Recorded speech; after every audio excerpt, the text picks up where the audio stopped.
திருவண்ணாமலைக்கு போனோம்னா கையில் காசு இல்லாமல் திருவண்ணாமலைக்கு போக முடியாது. ஆனால் காசு இல்லாமல் போகிறதுக்கான கோயிலுக்கு நீங்கள் போக மாட்டீங்க. ஏன்னா உங்கள் மனசில் பதிஞ்சிருச்சு, எங்கே கூட்டம் அதிகமாக இருக்கிறதோ, எங்கு ஜனங்கள் அதிகமாக இருக்கிறதோ, எங்கு கடைகள் அதிகமாக இருக்கிறதோ அங்குதான் சக்தி அதிகமாக இருக்கிறது கடவுளுக்கு என்று நீங்கள் முடிவு பண்ணி விட்டீர்கள். சோழ நாட்டில் எத்தனை சிவாலயங்கள் கேட்பாரற்று கிடக்குதுன்னு உங்களுக்கெல்லாம் தெரியுமா தெரியாதான்னு எனக்கு தெரியாது.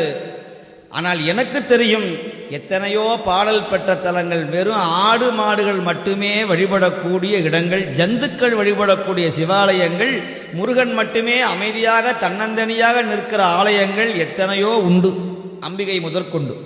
என்ன நீங்கள்லாம் என்ன பண்றீங்கன்னா, அப்படி ஒரு கம்பியை கட்டி இப்படி போய் அப்படி போய் அப்படி வந்து அப்படி வந்து இப்படி வந்து அப்படி உள்ள பார்த்தா ஒரு திருப்தி, நேராக பார்த்துட்டோம்னா சக்தி இல்லை அந்த சுவாமிக்கு.